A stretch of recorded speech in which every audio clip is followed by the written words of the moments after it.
Hello everyone and welcome back to my YouTube channel. Today's video is a birthday card featuring the Barnyard Bunch by My Favorite Things. It's an adorable, really simple card that I'm going to share with you today. First off, I am starting with the stamping of all of the images that I want to use. I must admit that in the beginning I colored the sheep differently from what the final sheep is going to look like. So we'll see how that turns out and whether it was a better idea. But I first started by stamping out the images with dark chocolate ink by Gina Designs, and then I took my Copic markers to color all of them in. I already shared another card featuring these adorable images, and I already said it back then, but I am just in love with the chick in this stamp set, and probably I will use it every time that I use this stamp set, which is already the case for this card as well. Of course, you can use the other images instead of this one.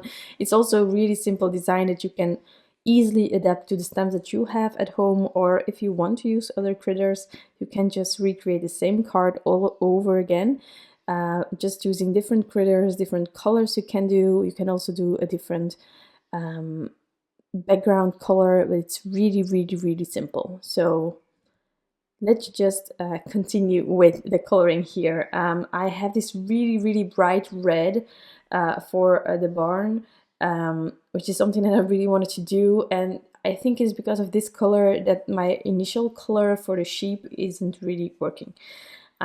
So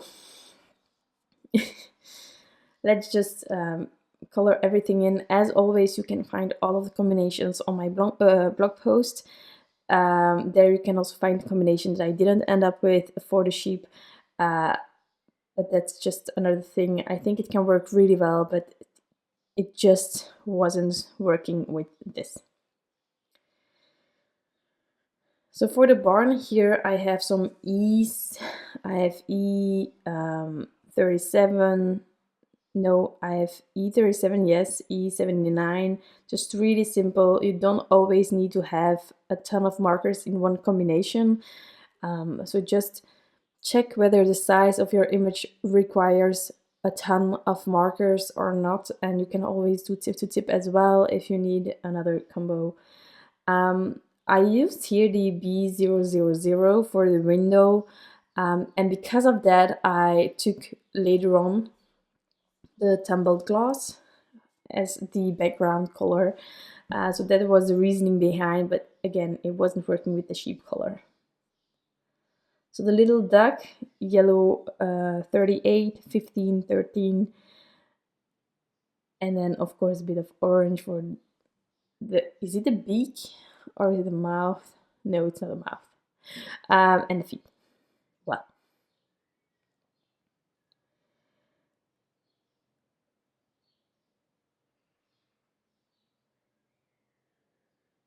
I also think that I initially started with a brown sheep because of the dark chocolate ink that I used. But well, for the sheep and to have some texture, I decided to put some dots all over, mostly shadowing on the left and bottom side of the sheep here, and just adding a second layer as I would normally do, but I really was dabbing with my marker, as you can see here, just to give it some interest. And I really love how it turned out, but again, not for this card. I also have this combination on my blog post. In the end, I end up with E43, 42, and 40, which is really a soft white grayish brownish color. I'm using the matching dies here to die cut it, and then I will take an A2 size panel. Therefore, I use the basic rectangles by Mama Elephant, which is my basic rectangle kind of die that I go for each time. I love the stitching details. It really helps me, I think, to frame my card as well, the design. And with a clean and simple card, those things can really help. You don't have to, but it can help. So I'm adding some white jelly roll pen details here all over. Again, not an expert, but I'm trying to add more definitely when I have these really cute images that aren't as realistic as some people would say, but I don't need realistic. Honestly, I prefer this over realistic any day.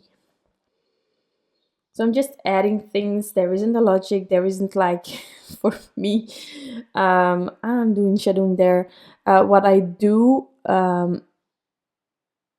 notice is that, well, the white jelly roll pen stands out more on the darker areas. So me personally, it's not logic, but most often I'm adding tons of white jelly roll pen details to like the darker areas of my coloring.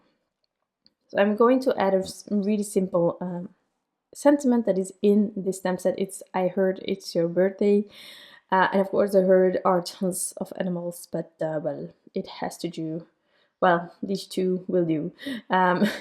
So again, the basic rectangles here, and something that I prefer doing is keeping those stitching details white. So I'm just using some purple tape each time to mask off the edges right against the stitching details, and this will also help me frame something.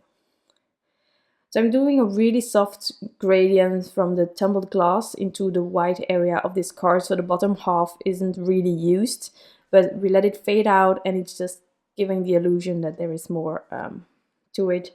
I'm also adding a few splatters. It's not that visible, I think, on video, but if you look at the pictures, it's really subtle, but if you look at the pictures, you will see. I'm also adding a bit of white gouache splatters. I really love that, but something to keep in mind is that if you need to stamp over it, it's not always as easy, like the ink will not really sit on top. It's a bit resisting the ink each time, so just pay attention on the amount that you add, or you can first stamp your sentiment, mask it a bit off, like a bit rough, with a teared piece of paper or anything like that, and then you can splatter the white gouache as well. Okay, multiple ways to add the images. I think it's really cute to add the duck on top of the barn as well, but I kept it simple for this card. So I'm adding the sentiment, same ink as before. I'm not using black because I used the dark chocolate already beforehand, and then I'm going to add the images. I'm using some different kinds of adhesive, like liquid glue, but also foam squares, thin foam squares, more specifically from Scrapbook Adhesives. Those are really my favorite adhesives ever. It's really handy because it's not that bulky, but it's just a different amount of adhesive, and you can also layer, and that I will do for the chick here. You just need to avoid the area where the sheep is already a bit higher up, and then you double up the foam there where it's an overlap.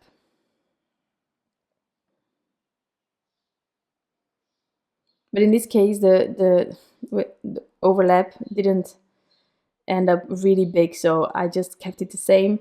But as you can see here, I don't know about you because I asked the husband as well. As I often say, whenever I'm crafting, he's next to me, he's gaming, which is something that I don't understand, but that aside, often whenever I'm not really sure, I go to him and I'm like, what do you think? So he liked it. Yes, and this card has been sitting in my craft room on top of the light box where I take the pictures for like 4 weeks, I think. And then I decided that I just had to change it. So this was the original idea. So I came back to it. And here I have stamped the sheep again because that just wasn't working. It was, the whole card was too dull for me. Not because of the barn, because the barn is really bright, but with the blue in the back, which is a really soft blue. It's not like well, fresh is the wrong word, but like, I love cracked pistachio. I think it gives something more with the greenish vibe in it. I didn't use that, and so I just wasn't really convinced. It was a bit dull, so I ended up making like a whitish, grayish, brownish sheep. And I like the change that I did. The only unfortunate thing is that, well, everything was really stuck on it. So I couldn't like use the sheep that I already colored and adhered for another card. But if you let your card sit for like 4 weeks, the adhesive really works well. So I had to fiddle a bit to be able to add the sheep on top of the other one because it's underneath the duck. So there, just be patient and don't tear anything else than whatever you can tear. So I had to be really, really careful because the duckling, no idea, but it worked great. So here I'm just using my craft knife and I'm going to slide the sheep underneath. It was a bit hard, but you don't notice it in the end, so I'm really happy about that. And what do you think? Like, isn't this better? Well, it's going to stay this way, but I hope that you can agree with me, and really the husband isn't a big help whenever I'm doubting about the card. If I'm doubting and he's saying it's okay, that isn't helping. I need to change something. So that's my card for today. I hope that you enjoyed it. It's a really, really simple one. It works all the time, this kind of card. So have fun creating. I hope that it could inspire you, and have a great day. Bye.